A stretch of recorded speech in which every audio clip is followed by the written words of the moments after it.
આમાં બોલવાનું કંઈ નહીં।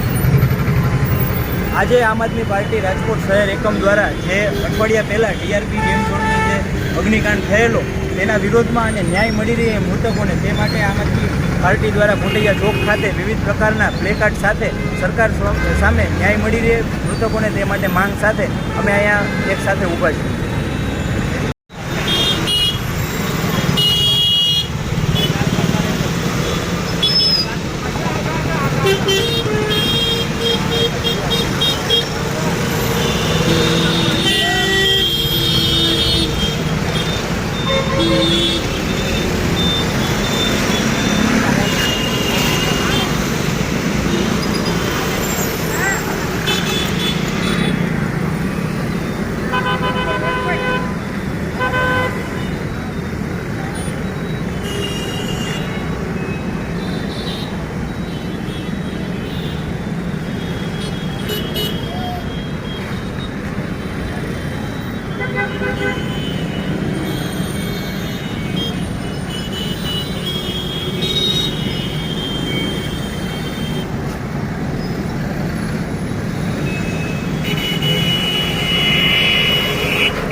મારા ખ્યાલ મુજબ 60 થી 70 માં એ ગણો કે ક્યાં આંકડો જાય છે ને આ લોકો ખરેખર છેલ્લે જે મૃત્યુ પામ્યા હતા તેને એ લોકો જીસીબી લઈને સુપરે સાફ કર્યા છે કે જે તે સમયે કોઈના હાડકાઈ હાથમાં ન આવે એ લઈને આ લોકોએ કેવું કાર્યક્રમ કર્યું છે શું જીસીબી મારી દીધું છે એ લોકોને જરાય દયાએ ન થાય એવી કે જીસીબી મારી દીધું એ લોકોના હાડકાઈ જેના ફેમિલીવાળા તેને હાડકાઈ એ લોકો ગંગાજીમાં બેહતા ન કરી શકે એવું આ લોકોએ કાર્ય કર્યું છે। તો આ પબ્લિક જરાક જાગે અને જોવે અમારું એ જ અમે અત્યારે અહીંયા ઉભા રહ્યા છે।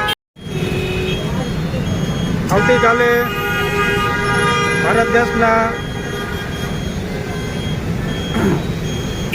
રિઝલ્ટ ટૂંકમાં આવતીકાલે હોવાનું છે।